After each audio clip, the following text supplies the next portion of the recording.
E hoje o meu assunto vai ser maldição familiar. Eu gosto de dizer que o título verdadeiro deveria ser Apropriação da Quebra de Maldição Familiar. Eu não sei se você concorda com um título tão longo, mas o que significa a apropriação da quebra da maldição familiar? Por que é tão longo? Por que é apropriação? Porque Jesus Cristo, na realidade, já quebrou todas as maldições na cruz do Calvário. Mas resta nós fazermos alguma coisa. E que coisa é essa? Nós temos que nos apropriar. Mas antes de apropriar aquilo que Jesus Cristo fez, nós temos que entender o que é de fato maldição. Então, gostaríamos de ler Deuteronômio, capítulo 28. Vamos ler? Deuteronômio, capítulo 28, versículo 1 até 14. Não vou ler todo esse texto grande, mas podemos ler alguns versículos. O texto começa assim: Se atentamente ouvires a voz do Senhor teu Deus, tendo cuidado de guardar todos os seus mandamentos que hoje te ordeno, o Senhor teu Deus te exaltará sobre todas as nações da terra. Se ouvires a voz do Senhor teu Deus, virão sobre ti e te alcançarão todas estas bênçãos. Bendito serás tu na cidade e bendito serás tu no campo. Bendito o fruto do teu ventre, o fruto da tua terra, e o fruto dos teus animais, e as crias das tuas vacas, das tuas ovelhas. Bendito o teu cesto e a tua amassadeira, bendito serás ao entrares, e bendito ao saíres. O Senhor fará que sejam derrotados na tua presença os inimigos que se levantarem contra ti. Por um caminho sairão contra ti, mas por 7 caminhos fugirão da tua presença. E assim o texto vai até versículo 14, é bênção, bênção, mais bênção. E em Gênesis capítulo 12, versículo 2, o Senhor disse para Abrão: "Sê tu uma bênção." Nós, o povo de Deus, fomos chamados para ser uma bênção. E o Senhor tem no seu coração o desejo intenso de abençoar o seu povo. E por que então falarmos de maldição? Irmãos, em toda a Bíblia existem 200 vezes dita a palavra maldição. 200 vezes a Bíblia diz sobre maldição. Então, é um assunto muito sério, não é verdade? Agora,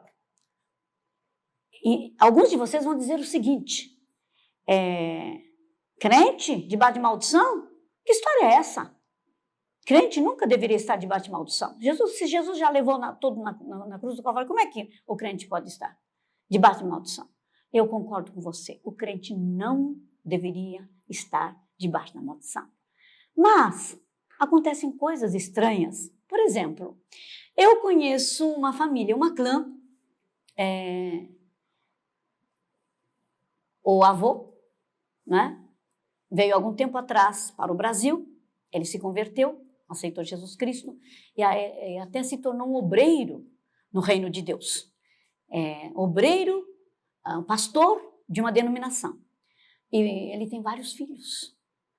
Agora, o seu primogênito parece que teve problema. E agora, todos os netos, então começaram também a ter problemas. Quer dizer, todos os primogênitos netos morrem entre 18 a 21 anos. Todos? Todos. Estranho, não é verdade? Quer dizer, os primogênitos estão sendo ceifados? Como é que isso pode acontecer na vida de uma família evangélica que se diz convertida? Não é estranho isto? Pois é. E há um outro também,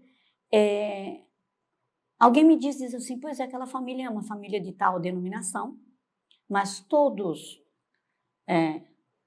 homens e mulheres, quando morrem debaixo também de violência.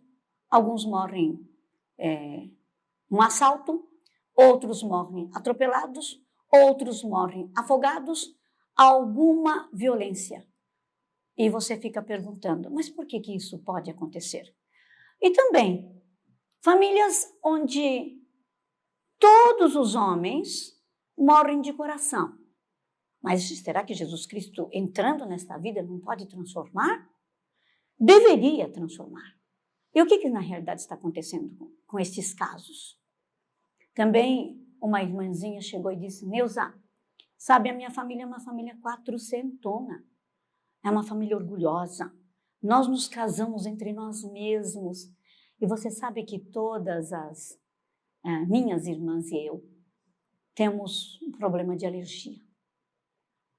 E agora, essa história tem um fim bonito, porque essa senhora fez o seminário de quebra de maldição, eu digo seminário de batalha espiritual, e na hora de quebrar as maldições familiares, ela pediu perdão pelos pecados dos seus antepassados, e ela quebrou e tomou posse daquilo que Jesus Cristo fez na cruz do Calvário.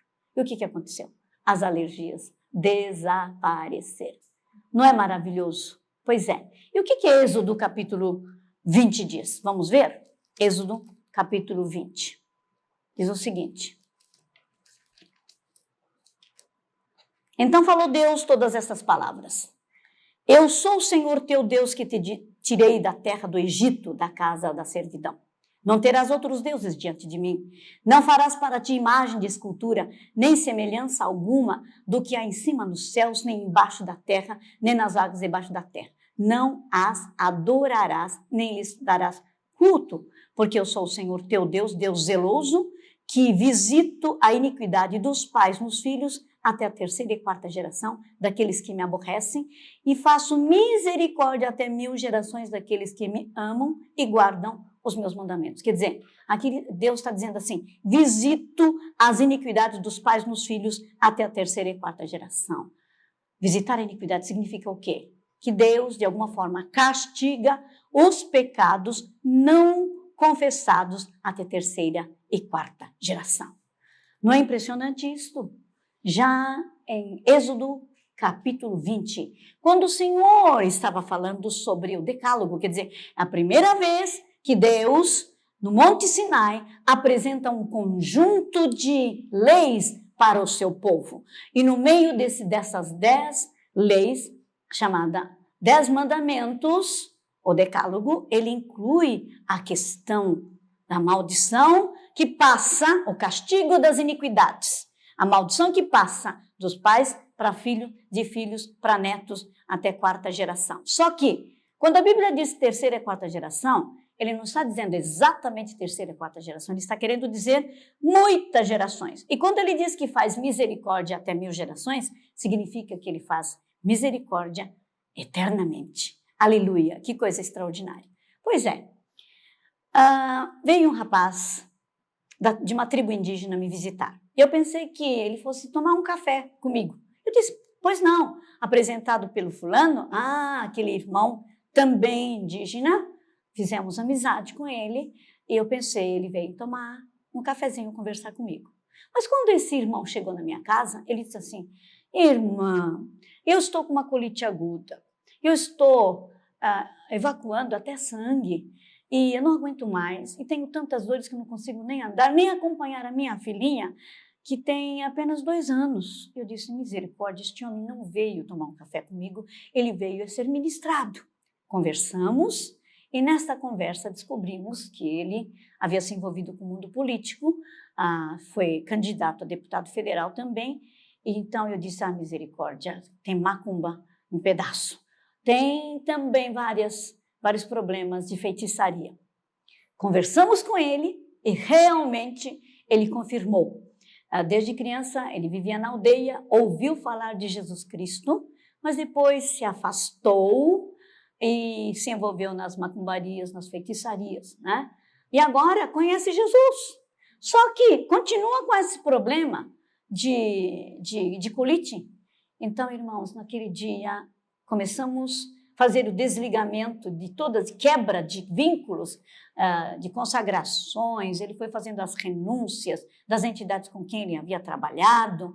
Alguns de vocês dizem encosto, mas realmente nós fomos quebrando tudo isso. E no momento eu perguntei, fulano, escuta, no meio dos teus antepassados, você não teria alguém, um feiticeiro, pajé que fosse bastante poderoso e que tivesse mexido com estas coisas, fazendo adivinhações, ele pensou, meditou um pouquinho e depois ele respondeu: sim, tenho sim. E ele disse: e dos bons? O que significa isso? Da pesada, quer dizer, feiticeiro com muito poder. Então ele pediu perdão por aqueles pecados daquele feiticeiro, seu avô, bisavô, que se envolveu com feitiçaria pesada, pediu perdão e depois então ele tomou posse daquilo que Jesus Cristo fez na cruz do Calvário. Isso foi uma segunda-feira à noite. E quarta-feira ele me liga: Neuza, no dia seguinte eu fui ao Hospital das Clínicas, aqui de São Paulo. Eu fui examinada pela doutora Aline Quintanilha. Ela é de gastro, especialista nesta área. E quando a doutora Aline estava vendo aqueles aparelhos, então ela diz assim: ô fulano, o que você andou fazendo, hein? O teu intestino tá novinho, parece de um bebê. Aleluia, Deus havia curado. E eu pergunto para o irmão: escuta aqui, o que aconteceu com você? E aquela dor terrível que você tinha na coluna? Você nem conseguia andar direitinho, nem acompanhar na tua filhinha. Ele disse: eu até esqueci da dor na coluna, não tinha mais. Realmente, o que ele fez? Ele quebrou direitinho. A razão daquela doença era a prática da feitiçaria dos seus antepassados. Irmãos, esse tipo de coisa é que nós temos que entender para podermos quebrar as maldições. Por quê? Muita gente parece que aceitou a ideia da quebra de maldição hereditária. E está quebrando, só que quebra de qualquer jeito. E nós temos que entender e pesquisar bem sobre isto. Irmãos, nós temos que entender que a maldição está sempre ligada com o pecado. Por exemplo, já está ligado com o pecado de Adão e Eva. E você vai dizer assim: mas como? Não tem nada a ver com nossos primeiros pais. Mas o Senhor diz que existe um pecado original, a palavra de Deus diz isso, não é? E quando o primeiro casal pecou, se rebelou contra Deus, fazendo aquilo que eles queriam e ofereceu de mão beijada, numa bandeja, todos os direitos que o Senhor havia reservado para ele, né, para o casal, Adão e Eva, então a maldição caiu sobre nós. E ainda ele diz assim, bem claro: Adão, a terra foi amaldiçoada por causa de você. Isso foi uma palavra clara que saiu da boca do Senhor. Então nós vamos ter que entender. Agora você vai dizer assim: mas tem esses exemplos na Bíblia? Pois é, tem sim. Vamos ver então comigo Gênesis capítulo 9. Pois é, Gênesis capítulo 9. Gênesis capítulo 9, nós temos o relato de quem? De Adão. De Noé. Noé, aparentemente depois do dilúvio, não entendeu que havia acontecido algo terrível no mundo físico. E o sol que até agora vinha, os raios de sol que vinham através do filtrados, né, os raios do sol que vinham filtrados pelas diversas camadas de água que envolvia a terra. Quando houve o dilúvio, todas essas camadas da terra camadas da água que envolvia a terra, foram precipitadas à terra. Então o sol agora não vinha mais filtrado. E o que é um dos resultados? Um dos resultados é a fermentação do suco de uva, que se tornou vinho. E aparentemente, descuidando, o que aconteceu? Aqui, a partir do versículo 20 do capítulo 9, eu não vou ler, mas diz que ele ficou desnudo no quarto, na tenda dele, porque ficou embriagado. E quem viu Noé sem roupa? O filho caçula, o Cão.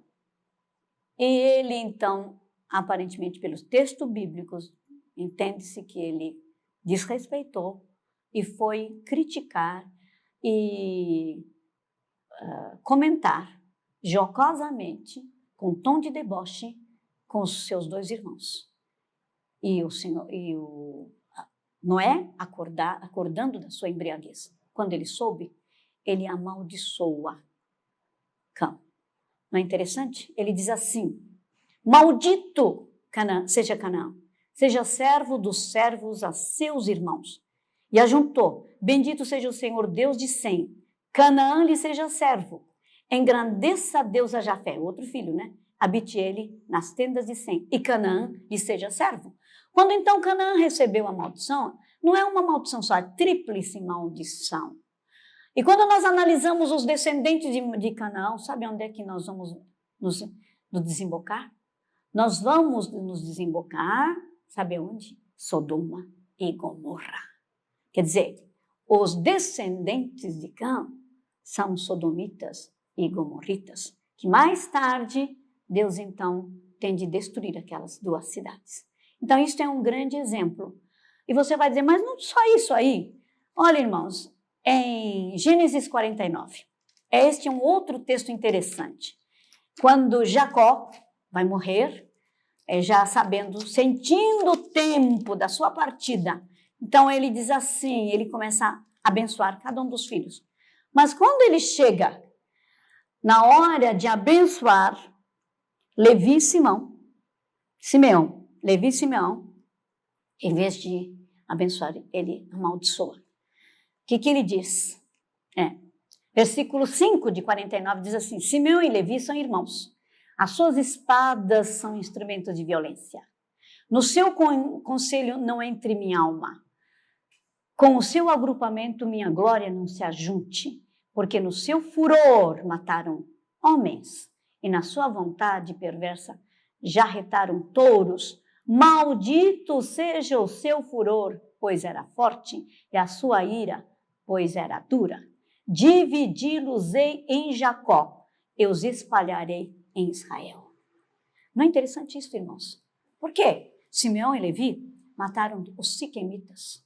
Toda a cidade de Siquém, todo o povo de Siquém foi morto, porque eles queriam entrar em aliança com Jacó, porque o príncipe de Siquém se apaixonou pela Diná. E então eles queriam se casar. É verdade que foi cometido uma espécie de violência sexual, não é? E assim, então, Simeão e Levi, quando soube que a irmã foi desonrada, então, não importa que tipo de aliança o pai tenha feito com os siquemitas, quando todo o povo, os homens, dentro da aliança estabelecida, uma expressão da aliança era todos os homens se circuncidarem. E no terceiro dia, quando todos os homens estavam na pior das dores, Simeão e Levi pegam a espada, entra dentro daquela tribo, daquela cidade, matam todos os homens. E Jacó não sabia como reagir, porque foi uma vergonha tremenda. Quebrar a aliança na antiguidade era muito, muito sério. Por isso mesmo, então, aqui está. E mais tarde, então, ele diz em Josué, nós temos, então, 2 textos onde eles dizem que, realmente, tanto Simeão como Levi, a tribo de Levi, a tribo de Simeão, não tiveram um pedaço de terra, mas eles ganharam cidades e foram espalhados em toda a extensão da terra prometida.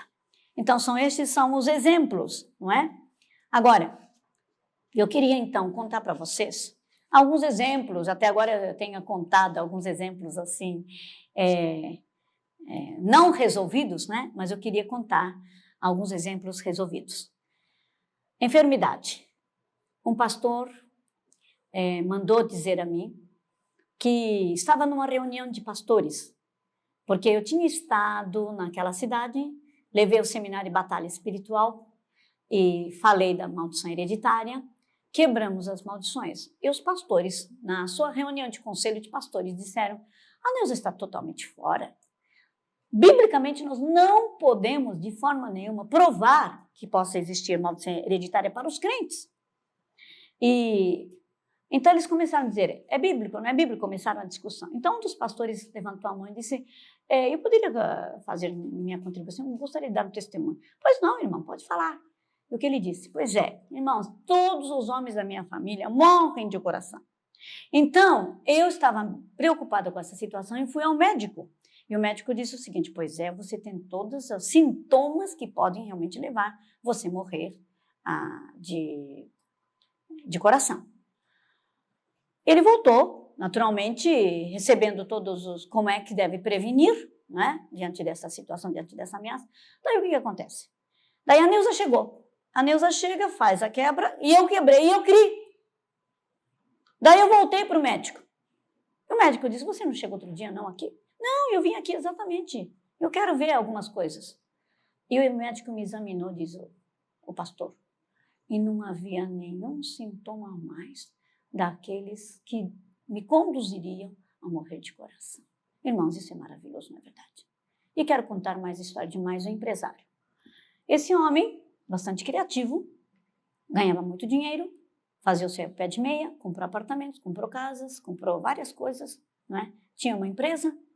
Mas quando ele fazia um pé de meia, irmãos, quer dizer, conseguia guardar um bocado de dinheiro, de repente alguma coisa surgia e ele perdia. Começava tudo de novo. Começava a trabalhar, trabalhava duro, e como criativo, então ganhava, e de repente perdia tudo de novo. Continuava trabalhando, ganhava um dinheiro, guardava, perdia tudo de novo. Crente, muito fiel. E a esposa disse o seguinte, Neuza, eu acho que o síndrome que meu marido e nós estamos sofrendo é o síndrome de jogatina. Por quê? Os antepassados do meu marido, eles jogavam, né? Ganhavam, jogavam, ganhavam e perdiam. E nós quebramos, pedindo perdão pelo pecado da jogatina e outras coisas mais, né? E esses dias eu encontrei com eles, eu disse, escuta, irmã, como é que está? Irmã, como é que está? Você crê que Deus realmente quebrou e cancelou aquele síndrome de jogatina na vida do teu marido, na tua vida? Ela disse, sim, não vejo mais aquele síndrome. Agora Deus tem nos dado prosperidade. Não é maravilhoso? Glória a Deus. É assim que se faz, não é? Então, outro aspecto é endemoniamento. Uma senhora de alta sociedade, ela estava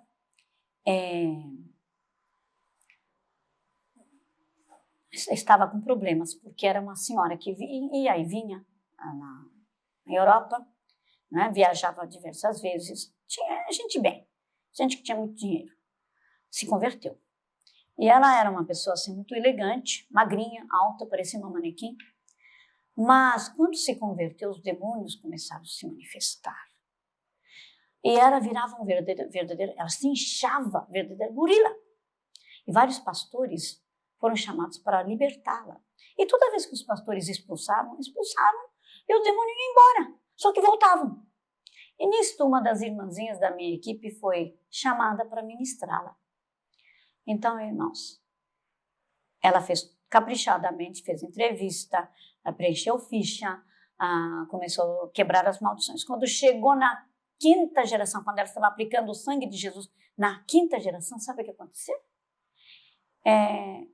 Aquela senhora teve visão. Ela disse assim, eu tô vendo uma negra sentada no chão, tem uma madeira grossa na perna dela, e ela está amaldiçoando os donos da escravidão até a 5ª geração. Eu sei, é minha família, é a minha família. Eu sou descendente de escravocrata. Então ela pediu perdão pelos pecados da escravidão.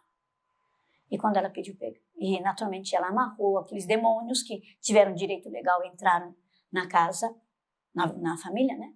E ela então pediu perdão. Irmãos, daí o demônio foi embora para nunca mais voltar. Libertação de verdade. Então, irmãos, vocês estão vendo? Nós temos que saber fazer as coisas bem direitinho. E agora, eu quero orar com você, tá bom? Irmãos, eu sei que você vai ter que pesquisar um pouco da história da tua família, mas vamos orar agora? Podemos orar? Pai, Nós oremos agora, colocando todos os meus ouvintes na tua presença. Hoje fizemos esse estudo sobre a quebra de maldição. Senhor, alguns dizem que não existe quebra, existe maldição hereditária, mas a Bíblia é muito clara de que o Senhor visita a iniquidade até terceira, quarta, muitas gerações. Senhor, então eu quero pedir agora que o Senhor esteja abrindo a mente e os corações dos nossos irmãos. E, Senhor, que eles, antes de quebrar de qualquer jeito, Pai, que cada um possa fazer uma pesquisa na sua vida, porque nós queremos realmente tomar posse daquilo que o Senhor fez já na cruz do Calvário. Aquele que conhece Jesus, aquele que é seguidor de Jesus, nunca deveria ter maldição. E nós pedimos perdão dos pecados, pelos pecados dos nossos antepassados. E, Senhor, guia todo este pessoal. E, Senhor, que este pessoal possa voltar a assistir, porque amanhã estaremos falando mais. Tenha misericórdia. Abre a mente e o coração dos nossos irmãos, em nome de Jesus. Amém. Irmãos, nós estaremos falando mais sobre o mesmo assunto. Eu quero esmiuçar, porque eu quero dar base bíblica também de confissão dos pecados dos nossos antepassados, tá bem? Então, estaremos apresentando, voltando a falar com você nos próximos dias, e você então vai pesquisar, até ali você vai pesquisar a história dos seus antepassados, tá bem? Deus te abençoe. Um grande abraço.